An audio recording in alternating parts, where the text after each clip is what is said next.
Can my panelists come up and join me, whoever's in the room?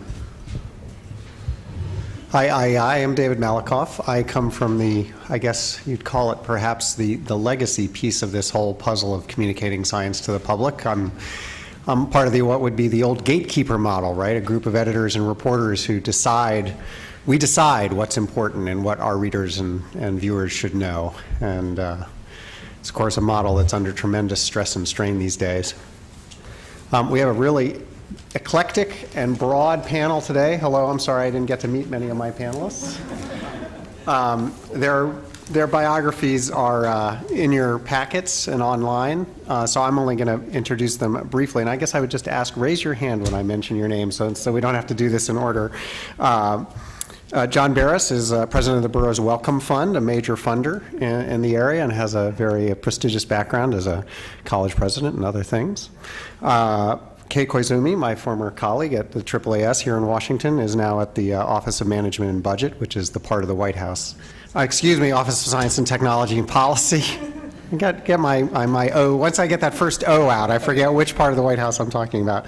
OSTP, of course, advises the executive branch on issues of science and technology, and Kei is a particular expert on the flow of funding from the federal government to the R&D enterprise. It has an amazing history of tracking all those numbers.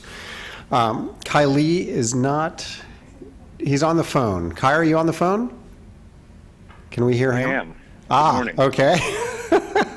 And he leads the science program at the David and Lucille Packard Foundation, which is a major granting foundation in a number of areas. Dennis Schatz, there's Dennis, is currently at the National Science Foundation, where he is responsible for thinking about how NSF doles out money in the formal and informal education program that it runs, which is a very important program in this area. Alan Sladobin has been for a long time with the House Energy and Commerce Committee. Reporters speak to him often about interesting issues at FDA and NIH, including my colleague Jocelyn Kaiser, who covers NIH, and they've been doing a lot of interesting work looking at how various agencies operate in the communication sphere. And then Amanda Stanley is the Conservation Science Program Officer at the Wilberforce Foundation, again, an important funder in many of the areas that we're talking about. So we're going to play Science Communication Game Show to start. We're going to do a quick whip around. And I just want to briefly ask each of you to answer a question about, yeah? Oh, I'm sorry, I forgot about that. John, please. My feelings are not hurt. In fact, I've already exceeded my time limit with a few background comments, and I appreciate this opportunity to speak here in the lecture room, newly renovated lecture room, I might add. I've assumed that role now of getting old enough that I give histories. So when Rick asked me to do this, I said I'll do it, recognizing my age. But I thought what I would do to track the landscape of funding, in fact, was to take a bit of a look at how science has been communicated over time, and not just in the modern era of today, the modern era defined as the last 3 years. I'm a little bit older than that. But look a bit at how scientists have communicated, where that support has come from, and I suspect that at sometimes we've overestimated how much the public wants to hear from us, so I think that should be put on the table. We're convinced they don't hear enough of us. Sometimes I'm not convinced they want to hear more about us, but let's take a look at the changing landscape of how science has been communicated, and in that context, how it's been funded. The communication of science has always existed through scientific journals. But early in the game, it was pretty clear that scientific journals were not a mechanism of communicating to the public.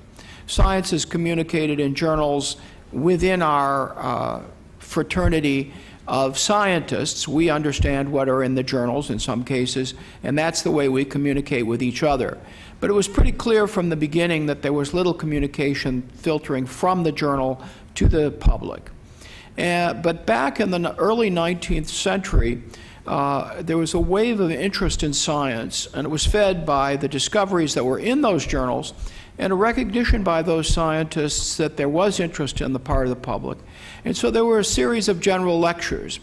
It was not unusual for you to go, if you were in London in the 19th century, pay a few pennies or in fact get in free, and hear a famous scientist talk about his or her experiments or his or her explorations of the Arctic or Africa. The most famous of these lectures, which exist today, were those of Faraday. And Faraday gave his Christmas lectures. He gave his first lecture in 1825. So this is an era where science was communicated primarily through folks coming and listening to the scientists, and those scientists worked long and hard to provide that information. And in fact, Faraday's lectures existed today, minus Faraday, obviously, and the Royal Institution, which is in some financial trouble, has cut them back from 5 to 3, but you can still go to a Faraday Christmas lecture.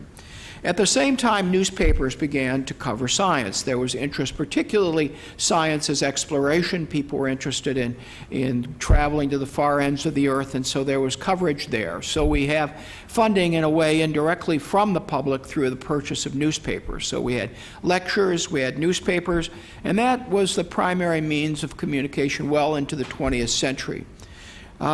Science really experienced a big jump in, I would say, public interest following the Second World War. This was the era of high-energy physics, atomic bombs, and the newspapers covered it carefully. And then in 1957, we gazed up in the sky and saw that little reflective spot, and the public became very conscious, very aware, and very, in many cases, concerned about where we stood in science, science education, and communication to the public became extraordinarily important. And we saw the main mechanism of communicating with the public actually not so much directly from scientists talking to the public, but in fact educating everyone. There was a huge expansion in the 50s, post-Sputnik era, of science education. And in a sense, the best way to communicate science is to educate people about science, to make them aware of what's happening generally in the scientific world, and in fact make them conscious of the importance of science and its role in our society. So in many ways, and the National Science Foundation took the lead here, renovation of the curriculum, and in those days, a huge number of both scientists were spawned, but also science communicators. So in the post-Sputnik era, we worried about spaceships, we worried about moonshots, and many of you remember being excused from class to go watch a rocket blast John Glenn or Alan Shepard into space.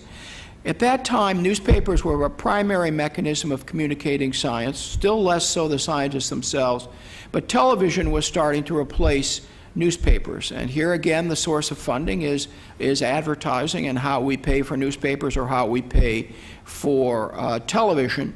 And in that era, a spaceship is much more exciting on television than it is on paper. And this continued all the way through the moon landing in '69, and then we started moving much more into life science communication. Prior to that time, I would argue, most communication was about medicine, nutrition, a bit about disease, obviously, but when DNA burst onto the scene in a way that we were able to manipulate it, it came to the point that the 1975 Asilomar Conference was actually covered by Rolling Stone magazine.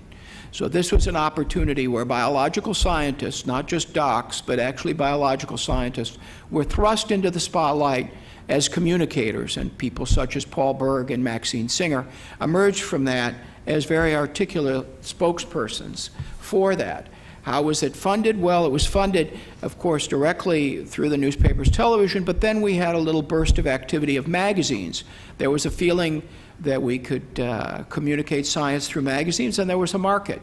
And those magazines included Discover, which still exists, but barely, Omni, which no longer exists, and my friends at AAAS can perhaps remember or try not to remember Science 80. So there was this feeling now that magazines were a mechanism to communicate. Scientists who want to communicate always have been more comfortable in many ways communicating, not necessarily directly, but indirectly through the printed page. So what we had then were newspapers and magazines. Now, The magazines, as I've said, are gone.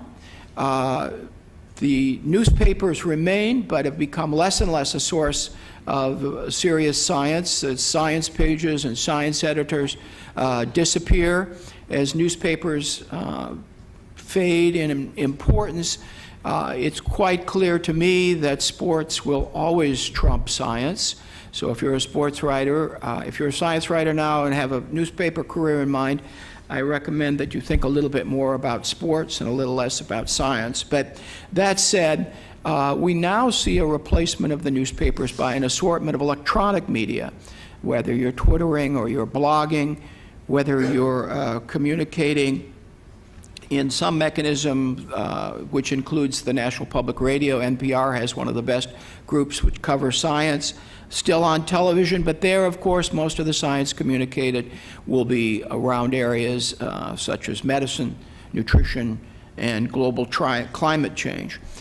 Scientists also communicate, and also funding exists through what I would call more traditional means, which are museums and zoos. I think oftentimes when we lose sight of this, we lose sight of how many people learn their science in traveling to a museum, in traveling to a zoo, all of which I think tend to be much more scientific in their presentations, put the animals in context in a scientific fashion, or the exhibits in a scientific fashion much better than what's been the past. So again, the public indirectly funds that, or foundations, or the government funds such things as museums and zoos, where a great deal of communication occurs. I think that when you think about how science is communicated, one of the things that I keep coming back to is not necessarily the formal mechanisms that are being discussed here today and when we talk about funding, but is the advent of what I call STEM education.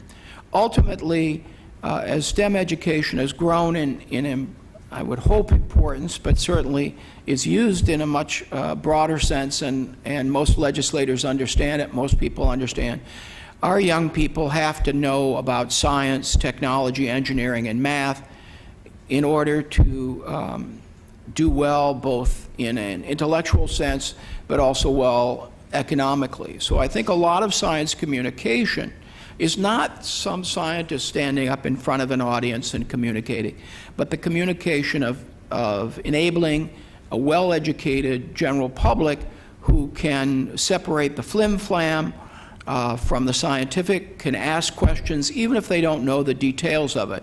So I always feel that a large part of the funding for science communication is in fact the funding that exists for science education.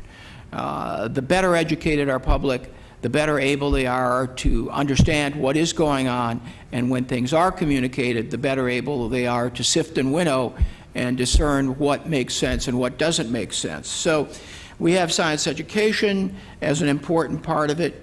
We also, as funders today, find ourselves providing support for workshops, for books, and I have to hold up a Burroughs Wellcome book, Communicating Science, giving talks. We're certainly not alone in this. Many of the foundations, the government, et cetera, tries to help scientists to, as they are communicators, help them communicate.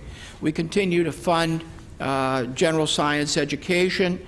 We work very hard to provide information where available, try to inform through press releases. The expectation is when the Academy releases a report, it indeed will be covered. There will be a press release.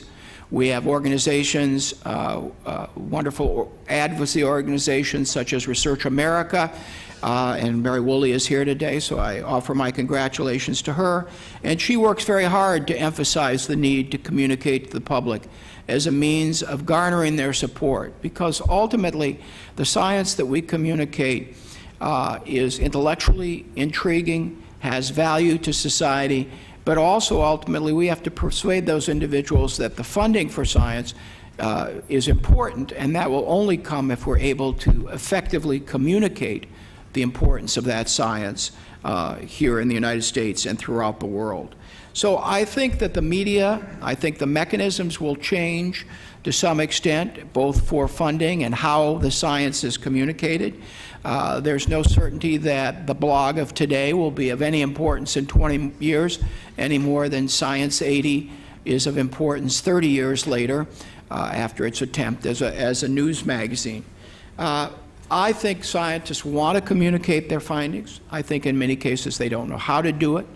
I think where we can help them, one of the things we bring in all of our first-year grantees, and we introduce them to the Office of Public Information from Duke and UNC, to universities proximal to the Burroughs Wellcome Fund. So at least all of our new science postdocs and assistant professors are aware of a mechanism. Many, you would be surprised to know, have no idea that there's an Office of Public Information. They've never dealt with it. They don't understand how to deal with it. I think that's one way that we can better institutionalize it, because almost all academic institutions do have these offices of public information. But I think we can keep working in areas where we train scientists, as Compass is doing, in being able to communicate. We work with them. That certainly is a sustaining mechanism if we can get scientists to communicate. But ultimately, it will rely on media that reaches a lot more than that public lecture of 1825 or that scientist speaking to Mrs. Jones' third grade class in Wake County. So I look forward to learning more from my colleagues today as I provide a bit of background from my perspective. Thank you.